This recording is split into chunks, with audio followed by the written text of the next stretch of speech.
Hello everyone. तर मी अपर्णा, एक skin esthetician. आजचा जो टॉपिक आहे ना तो खूप बायकांचे एक डोकेदुखी आहे, ते म्हणजे मॅलाझ्मा किंवा वांग येणं. पहिली गोष्ट म्हणजे वांग येणं किंवा मॅलाझ्मा येणं हे कसं ओळखतात. आता तुम्हाला असं वाटत असेल ना की चेहऱ्यावरती डाग आले म्हणजे मॅलाझ्मा किंवा वांग आलं, असं असं नसतं. मॅलाझ्माचा सुद्धा वांग येण्याचा सुद्धा एक वेगळा प्रकार असतो. जसं की वांग हे नेहमी बटरफ्लाय शेपमध्ये येत असतं, म्हणजे इथे नाकावरती आणि इकडे चिकबोनवरती. तर आता हे मॅलाझ्मा आणि वांग येण्याची कारणं काय आहेत. तर एक तर ते जेनेटिक असतं. जर तुमच्या आईला वगैरे किंवा तुमच्या घरामध्ये कोणाला असेल तर ते मॅलाझ्मा तुम्हालाही होऊ शकतो जेनेटिकली. आणि दुसरी गोष्ट अशी की आता मी जेवढं ऑब्झर्व केलंय किंवा मी जेवढं निरीक्षण केलंय ते तुम्हाला मी सांगते. आता माझ्या स्वतःच्या घरामध्ये मॅलाझ्मा कुणालाच नाहीये म्हणजे माझ्या आईला, काकीना कुणालाच नाहीये. इवन हा जो काही वांग येणं जो प्रकार आहे ना, माझ्या मॅटर्नल फॅमिली म्हणजे माझ्या आईच्या फॅमिलीमध्ये पण मी फार कोणामध्ये बघितलेलं नाहीये. त्याच्यामुळे ह्या केसबद्दल ना मी अजून म्हणजे जेवढं मी निरीक्षण केलंय त्याच्यावरून मी तुम्हाला सांगते, आणि मी जेवढं शिकले त्याच्यावरून मी तुम्हाला सांगते की मलाजमा नक्की कोणाला येतो. वांग येणं हा प्रकार कोणासाठी असतो. मगाशी म्हटलं तसं जेनेटिक. दुसरं कारण असतं, कधी कधी जेनेटिक नसतं पण ते आपल्याला येतं.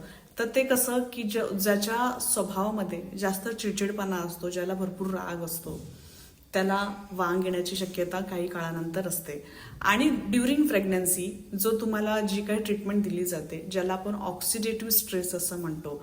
ऑक्सिडेटिव्ह स्ट्रेस याचा अर्थ असा की तुमच्या पडत्या काळामध्ये, तुमच्या प्रेग्नन्सीच्या काळामध्ये जर का तुम्हाला नीट वागवलं गेलं नसेल किंवा लोकांकडनं तुम्हाला चांगली वागणूक मिळाली नसेल, तुमच्या डिप्रेशनच्या काळात, प्रेग्नन्सीच्या काळातला जो काही सायकोलॉजिकल बेस असतो त्या काळातली गोष्ट, जर तुम्हा आणि या काळामध्ये जर का तुम्हाला चांगली वागणूक मिळाली नसेल तुमच्या म्हणजे माणसांकडनं, खरं म्हणजे असं म्हटलं जातं की तुम्हाला प्रेग्नन्सीमध्ये मिळालेली वागणूक आणि तुमच्या संघर्षाच्या काळात किंवा स्ट्रगलिंग डेज किंवा तुमच्या पडत्या काळात मिळालेली तुमच्या घरच्यांकडनं जी काही ट्रीटमेंट असते ना, तो काळ जो असतो मुलींच्या आयुष्यातला किंवा कुठल्याही स्त्रीच्या आयुष्यातला जो काळ असतो ना, तो खूप सेन्सिटिव्ह असतो.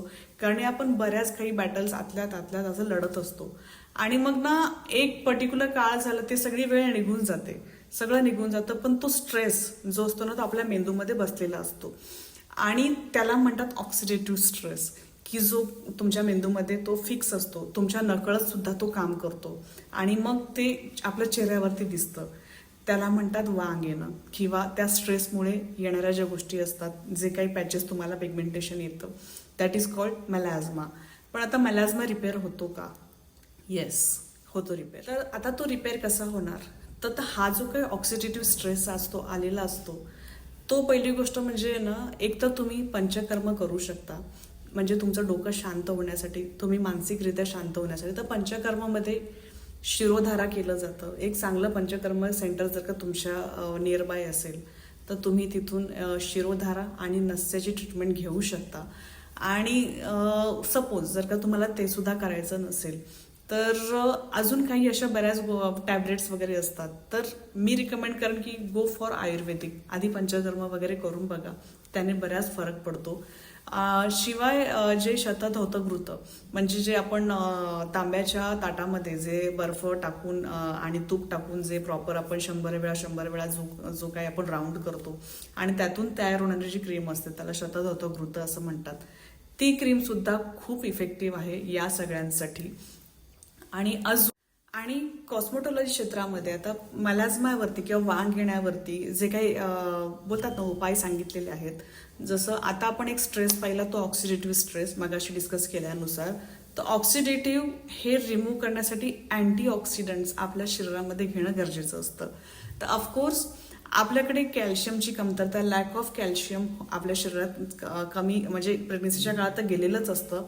आणि शिवाय जो काही संघर्ष तुम्ही जर का त्या काळात जर का तुम्ही एकट्या पडला असाल तर त्या काळातले जे काही आपलं स्वतःवरचं जे दुर्लक्ष होतं, आपण प्रॉपर कॅल्शियम घेत नसतो, आपण खूप असं निराशेमध्ये असतो, तर अशामुळे कॅल्शियम आपल्या शरीरातलं कमी होतं आणि आयर्न म्हणजे हिमोग्लोबिन वगैरे याची कमतरता होते.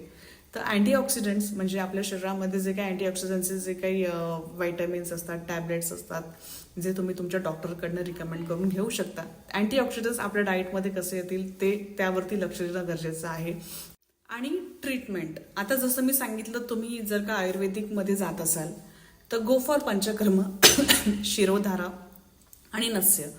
पण याचं जे काही ट्रीटमेंट नाही, ते जे काही वांग आहे ना, तुम्हाला असं वाटेल की मी एक ट्रीटमेंट घेते की वांग लगेच जाईल. नाही, मॅलाझ्मा हा नंतर येतो सुद्धा, तर त्याच्यासाठी पोस्ट केअर सुद्धा महत्वाची असते.